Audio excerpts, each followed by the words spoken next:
मेढक क्या करता है? टर टर। इसलिए कहिए जय सिया राम, जय जय सिया राम, जय सिया राम, जय जय सिया राम, जय सिया राम, जय जय सिया राम, जय सिया राम, जय जय सिया राम, जय सिया राम, जय जय सिया राम, जय सिया राम, जय जय सिया राम, जय सिया राम, जय जय सिया राम, जय सिया राम, जय जय सिया राम, जय सिया राम, जय जय सिया राम, जय सिया राम, जय जय सिया राम, जय सिया राम, जय जय सिया राम। जय जय सिया राम, जय जय सिया राम। तो अच्छा आप बताइए, अब गाएंगे कि नहीं गाएंगे? हाँ गाएंगे ना सब। और जो नहीं गाया फिर वो समझ ले वो क्या है, क्या है? मेढक है। चाहे कितनी प्यारी वाणी मिली हो, अगर राम नहीं गाया तो उस वाणी की शोभा नहीं है। और कौवा कितना बेकार बोलता है ना, घर में बोलने लगा तो लोग इसको मार करके भगा देते हैं, लेकिन कौवा भी परम पवित्र हो जाता है जो राम नाम गाता है। हम 3 दिन से यही बात कह रहे हैं, इसलिए राम गाइए। और आप में से यदि कोई भी एक लोग भी राम गाने लगा इस कथा को सुन करके, तो मेरा कथा कहना सार्थक हो गया। क्योंकि राम नाम अनंत है। एक कहानी सुनाते हैं, बहुत ज्ञान में मत जाइए, बस राम कहना ही आ जाए, बस उतना ही काफी है। एक व्यक्ति था, एक सज्जन व्यक्ति थे, लेकिन उनके यहाँ एक बेटा हुआ, वो बिल्कुल नास्तिक, राम नाम लेता ही नहीं। अब पिताजी बड़े परेशान, अपने बेटे को लेकर के गुरुजी के पास गए, संत भगवान के पास गए और बोले कि गुरुजी ये बालक राम नहीं बोलता। गुरुजी कहे बेटा राम बोला करो। बोले नहीं नहीं गुरुजी मैं नहीं बोलूंगा। बोले बोला करो बेटा राम। अब गुरुजी 3-4 बार रिपीट किए, बेटा राम बोलो, बेटा राम बोलो। बोला नहीं बोलूंगा राम। गुरुजी कहे बोल तो दिए राम, यही तो चाहता था। तूने राम कभी नहीं बोला, तूने एक बार बोला जिंदगी में। अब जब यमराज तुझे लेकर के जाए और जब तुझे दंड देने लगे तो उससे बोल देना कि राम नाम लिया था। अब एक दिन उसकी मृत्यु आ गई, यमराज उसे पकड़ करके लेकर के गए और जैसे ही हम लोग पहुंचा तो अब सजा सुनाई गई, उसका बही खाता निकाला गया। जीवन में कोई अच्छा काम नहीं, कभी भगवान का नाम नहीं लिया, लिया तो जीवन में एक बार लिया। तो सजा सुनाने वाले थे यमराज, तो बोला महाराज रुको, मैंने जीवन में कोई अच्छा काम नहीं किया, बस एक बार राम नाम लिया है, उसका इनाम तो दे दो। अभी यमराज सोचने लगा एक बार लिया है, उसका क्या इनाम होगा। अब बड़े चक्कर में अब उसको लेकर के ब्रह्मलोक गए। अब ब्रह्मा जी से पूछे कि एक बार राम ने नाम लेने का क्या फल है। अब ब्रह्मा जी को भी समझ में नहीं आया। ब्रह्मा जी बोले विष्णु भगवान शिव के पास लेकर के चलो। अब भगवान शिव के पास लेकर के गए और शिव जी से कहे कि एक बार राम नाम लेने का फल क्या है। शिव जी कहे कि महाराज हम भी नहीं जानते, जिनका नाम है वही बता सकते हैं। अब बात पहुंची भगवान विष्णु के पास। अब उसको लेकर के यमराज विष्णु भगवान के पास पहुंचे। विष्णु भगवान से बोले एक बार राम नाम लेने का फल क्या है। विष्णु भगवान बोले कि इसको पास लेकर के आओ। अब भगवान ने उसको अपनी गोदी में बैठा लिया। बोले ये है एक बार राम नाम लेने का फल।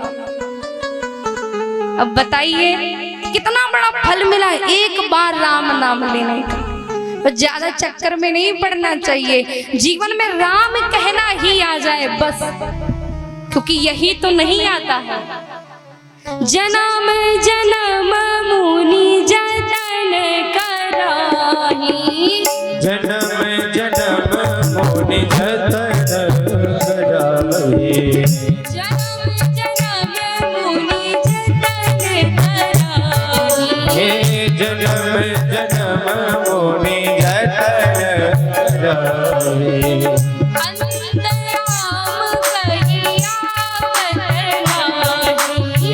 अंतराम कहीं आवत नाही, अंतराम कहीं आवत नाही, अंतराम कहीं आवत नाही। राम नाम नहीं आता ना अंत समय में, और इसी नाम की प्रतीक्षा के लिए हम शुरू से राम नाम कहना सीख रहे हैं। इसलिए वही घड़ी अच्छी है जिसमें राम कहना आ जाए। तो एक बार सब कहिए, क्या राम? आवाज तो नहीं आई, एक बार जोर से कहिए राम। अब भगवान के कानों तक पहुंच गया होगा। अच्छा, पीछे वालों तक पहुंचा कि नहीं? अगर पीछे वालों तक पहुंची हो, आगे लोग की बात तो समझ लो भगवान तक पहुंच गई। पहुंची? एक बार जोर से कहिए राम। अब तो हम 3 बार राम कह लिए, वहां तो 1 बार की बात चल रही थी। ऐसा है राम नाम का प्रभाव। आज मैया बाबा से कहती हैं कि आप बताइए वो राम जी कौन है। तब शुरू करते हैं कि राम जी कौन है। अग अकोविद अंध अभागी काय विषय मुकुर कर लागी। अरे उस राम जी को समझना इतना आसान नहीं है। जब जब लोगों ने उस राम को समझना चाहा, वैसे विषय रूपी रस पहले ही आकर के प्रकट हो गए। तो देवी संशय करना उनके विषय में कोई बड़ी बात नहीं है। वो राम कैसे हैं उनको जानना इतना आसान नहीं है। तुम जिन राम जी को पूछ रही हो ना, वो राम जी सगुण रूप में भक्तों के लिए आए। अच्छा, एक बात बताइए, पुराने समय में घर हुआ करते थे ना, कच्चे कच्चे घर होते थे, उनमें सीढ़ियां तो होती नहीं थी, तो किसकी सीढ़ी लगाते थे? बांस लगाते थे ना, बांस की सीढ़ी लगाते थे। अब बांस की सीढ़ी लगा करके ऊपर पहुंचते थे, पर उस बांस की सीढ़ी में सब कोई नहीं चढ़ सकता है ना, सब कोई नहीं चढ़ सकता। तो ऐसे ही जैसे कि कोई बांस की सीढ़ी लगा करके ऊपर पहुंच जाए और किसी को मिलना है, पर वो तो चढ़ नहीं पा रहा है, तो कैसे मिलेगा? कैसे मिलेगा? ऊपर वाला व्यक्ति यदि उतर करके नीचे आ जाए तो नीचे वाला व्यक्ति मिल सकता है। बात सही है ना? यदि नीचे वाला चढ़ करके ऊपर नहीं जा सकता, तो ऊपर वाला उतर करके नीचे आ जाए तो मिलन संभव है। यही अवतरणिका है, यही भगवान का अवतार है। हम लोग भगवान से नहीं मिल सकते, तो भगवान हम जैसे भक्तों के लिए अवतार लेकर के आता है। बोली भक्त वत्सल भगवान की। तो आज शिव जी कहते हैं, मैया सगुन ही अगुन ही कछु नहीं वेदा,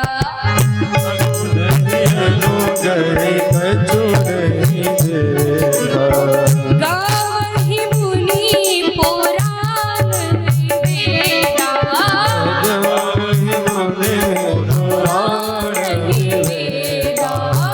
अगुन अरूप अलग अज जोई,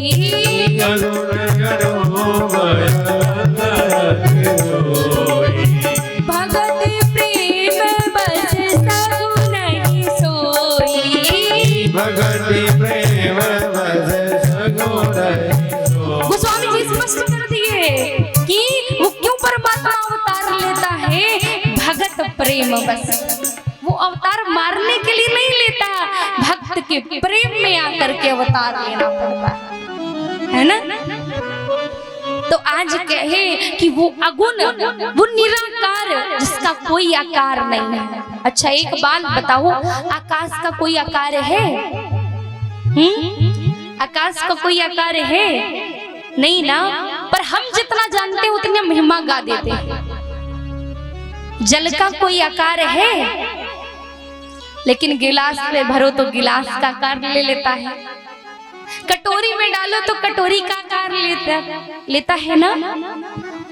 और यदि थाली में डालो तो थाली का आकार ले लेता है। वैसे ही भगवान है। भक्त जिस भाव से, जिस रूप से बुलाता है, आकार कुछ भी नहीं है, लेकिन तुमने मन में, हृदय में आकार बनाया और वो परमात्मा सामने प्रकट हो गया।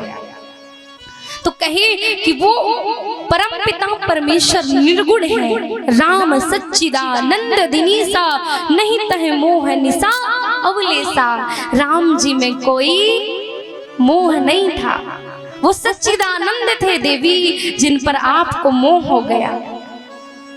और आज मैं उनकी कथा कहने जा रहा हूं, जो सगुण रूप में आए। सगुण रूप में भगवान के अवतार के वो स्वामी जी ने 5 कारण बताए।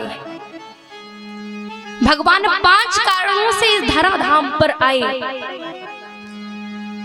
वो 5 कारण कौन कौन से हैं? वो 5 कारण भक्तों के ही हैं। पहला कारण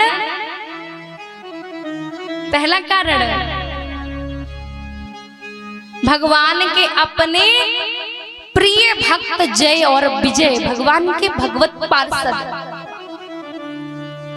भगवान हमेशा भक्त के लिए आते हैं। आप सोचो कि मारने आते हैं। अच्छा एक बात बताइए, जैसे कि कोई व्यक्ति विदेश में रहता है और उसका पैतृक घर मड़िया रास में हो, उसका घर पैतृक घर मड़िया रास में हो, रहता वो विदेश में हो।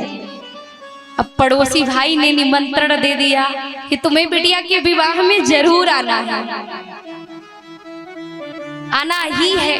तो पहले तो बेचारा बीजा लगवाएगा, और बीजा लगवा करके जब मड़िया रास आ गया तो फिर क्या करेगा? विवाह करेगा ना। और करेगा फिर उसके बाद क्या करेगा? अपने घर नहीं जाएगा ना। सोचेगा जब मैं विदेश से आया हूं तो अपने घर भी चला जाऊं। जब घर जाएगा तो घर का ताला खोल करके देखेगा बहुत गंदा है, तो सोचेगा साफ सफाई कर दूं, यही सोचेगा ना। तो ऐसे ही भगवान आते तो अपने भक्त के लिए हैं, पर रास्ते में सब मिल जाते तो भगवान सोचते इनको भी साफ करते चलो। ऐसे ही है भगवान।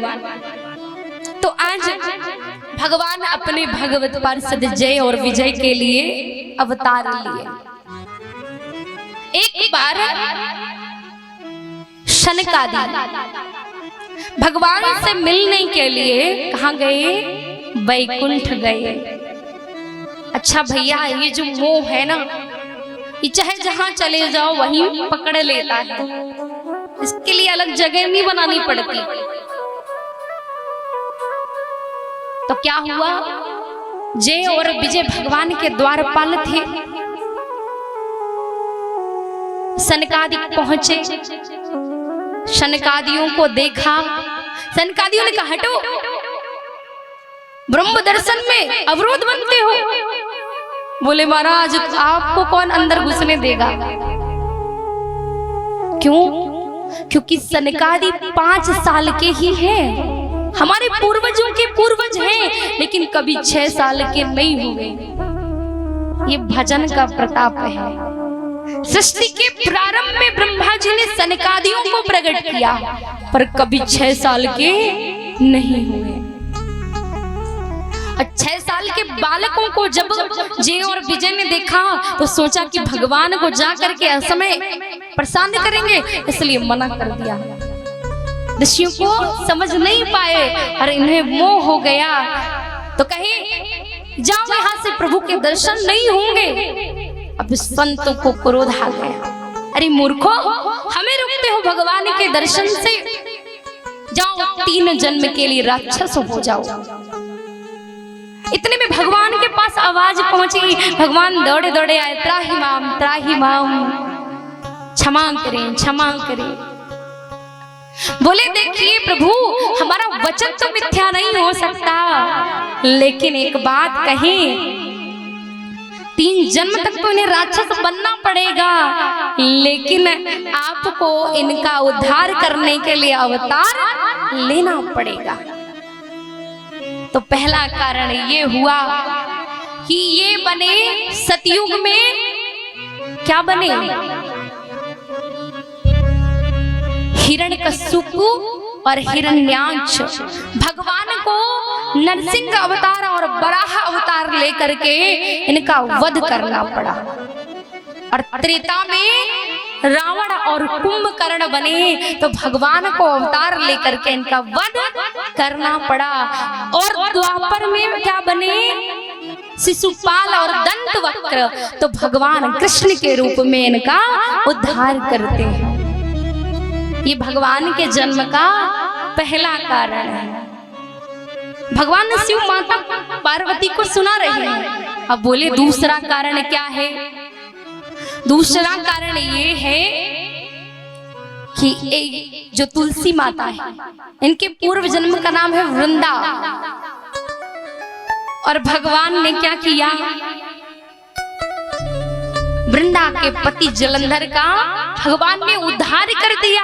तो वृंदा कुपित हो गई और कहने लगी, जिस प्रकार मैं अपने पति के विरह में, वियोग में भटक रही हूँ, आपको भी भटकना पड़े, आप भी मेरी तरह अवतार लेकर के आए। इसलिए भगवान का दूसरा अवतार हुआ। बाद में भगवान ने उसे तुलसी रूप में अपनी पत्नी स्वीकार किया। और तीसरा कारण क्या है भैया? तीसरा कारण क्या है? ये तो सब जानते हैं। तीसरा कारण भगवान के आने का क्या है?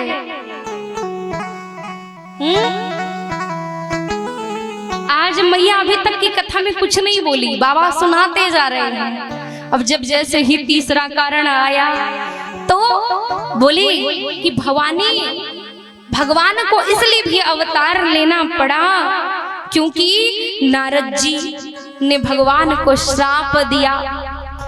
अब मैं यहाँ भूल पड़ी, अरे मेरे गुरुजी ने क्यों श्राप दिया?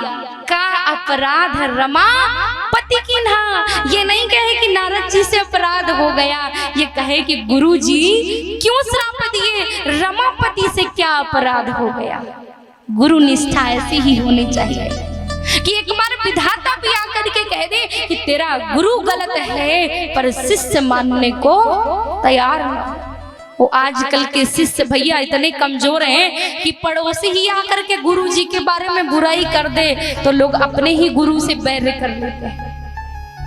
और यहाँ पर मैया गुरु निष्ठा कैसी सिखा रही हैं कि भगवान भी यदि आकर के कह दें, आज महादेव कह रहे हैं कि नारद जी ने श्राप दिया, तो श्राप गलत भी तो हो सकता है, पर मैया नहीं कहीं, क्या कहीं, का अपराध रमापति की ना, मेरे गुरु जी से कोई अपराध नहीं हुआ, मतलब रमापति से अपराध हुआ। तो आज गोस्वामी जी बाबा लिखे, ओ नारद श्राप दीन एक बारा,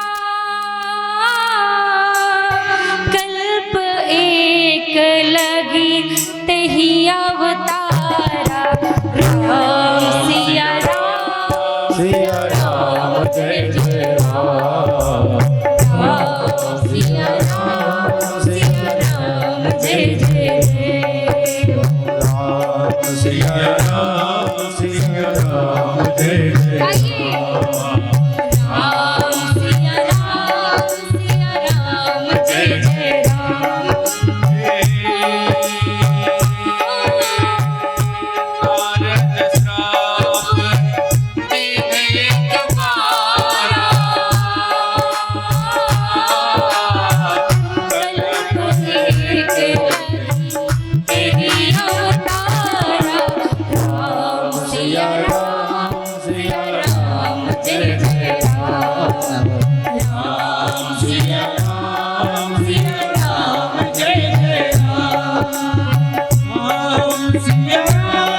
सिया राम जय जय राम।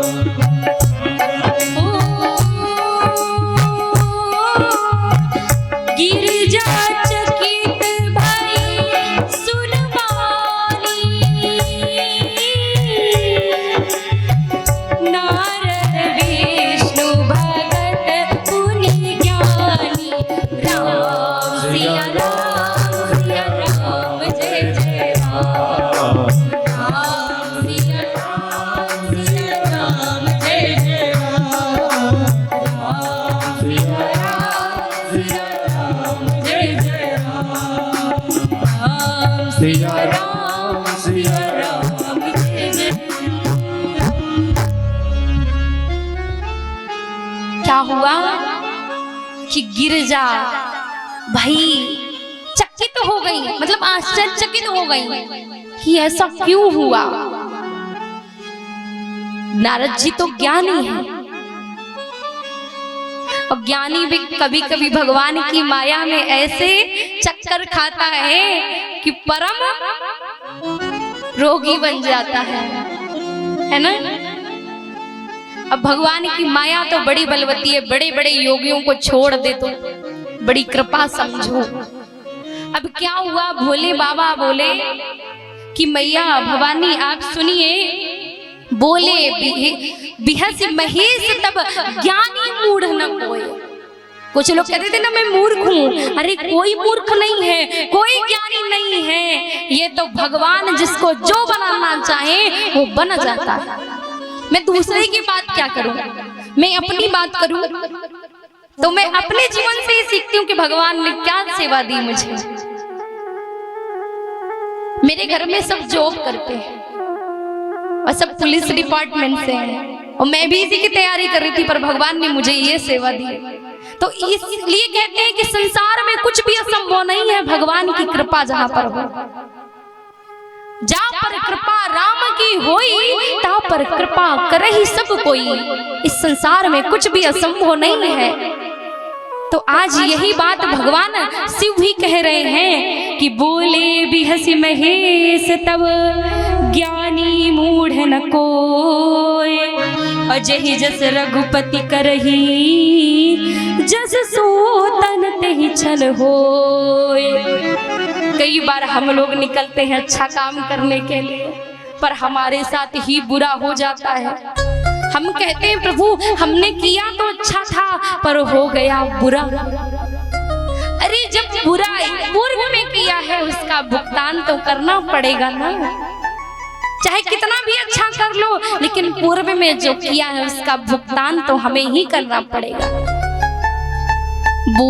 बोया पेड़ बबूल का तो आम कहाँ से हुए, हाँ? और फिर भगवान को कोसते हैं।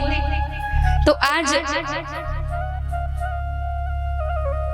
मैया पूछने लगी कि का अपराध रमापति की है, ऐसा क्या हुआ। तो बोले ये ध्यान से सुनना देवी। एक बार नारद जहां जहां एक बार आया है वहां कथा पलटी है। अब एक बार नारद जी भ्रमण करते हुए कैलाश के निकट गए। वहां पर परम रमणीय स्थान दिखाई पड़ा जहां सरोवर गंगा जी बह रही थी। और नारद जी ने देखा कि बहुत भाग दौड़ जीवन में हो गई, अब ये स्थान बैठने के लिए। नारद जी बैठ करके वहां तप करने लगे। अब तप करने लगे तो इंद्र को चिंता होने लगी। जीवन में बुरी शक्तियां ही आदमी को प्रताड़ित नहीं करती, कभी कभी अच्छी शक्तियां भी आपको प्रताड़ित करने लगती हैं। क्योंकि कोई दुनिया में नहीं चाहता कि आप अच्छा कर्म करो, चाहता है कोई? नहीं चाहता। पिता और गुरु के अलावा दुनिया में ऐसा कोई व्यक्ति नहीं हुआ जो ये चाहे कि आप उससे अच्छा काम करो। हुआ है? नहीं हुआ। मुंह पर सब कहते हैं कि भैया अच्छा काम करो, पर लोग उससे जलने लगते हैं, उससे ईर्ष्या करने लगते हैं। लेकिन पिता गौरवान्वित होता है, वाह मैं तो अपने जीवन में कुछ नहीं कर पाया और मेरा बेटा कितना नाम कर रहा है। अब गुरु भी प्रसन्न होता, वाह मैंने क्या वृक्ष की शाखाएं लगाई हैं, ये तो मुझसे भी ज्यादा बढ़ रही है। लेकिन उसके अलावा दुनिया में कोई नहीं। तो आज नारद जी ध्यान में बैठे तो क्या हुआ कि इंद्र को ईर्ष्या होने लगी, इंद्र का सिंहासन कांपने लगा। अच्छा, हम लोग आप लोग पूजा करते हैं जब आसन में बैठ करके, तो आपने ध्यान दिया होगा कि जब कोई विशेष पूजा करे पंडित जी को बुला करके, तो जब आप आसन से उठते हैं तो पंडित जी कहते हैं आसन के नीचे जल छोड़ दीजिए और आसन को प्रणाम कर लीजिए। क्यों कहते हैं पता है? क्यों कहते हैं? अब माताएं ही सबसे ज्यादा पूजा करती हैं। और पता है यदि आसन में बैठ करके पूजा ना की जाए और जल ना छोड़ा जाए तो क्या होगा? इंद्र आपका पुण्य चुरा करके ले जाएगा, चोरी हो जाता है। इसलिए कहा जाता है ओम इंद्राय नमः, ओम शक्राय नमः, ओम शक्राय नमः, प्रणाम करते हैं। और यदि ना करो, भगवान को अर्पित ना किया जाए कर्म, तो वो कर्म लवारिस होता है और उसे इंद्र चोरी करके ले जाता है। इसलिए आप कोई भी पूजा करें तो अपने इष्ट को अर्पित कर दें। आप मंदिर में जाएं, महादेव के पास जाएं तो बोले महादेव जो मेरी पूजा का फल है वो आपको अर्पित हो। भगवान राम के पास जाएं तो कहें श्री राम अर्पण मस्तु।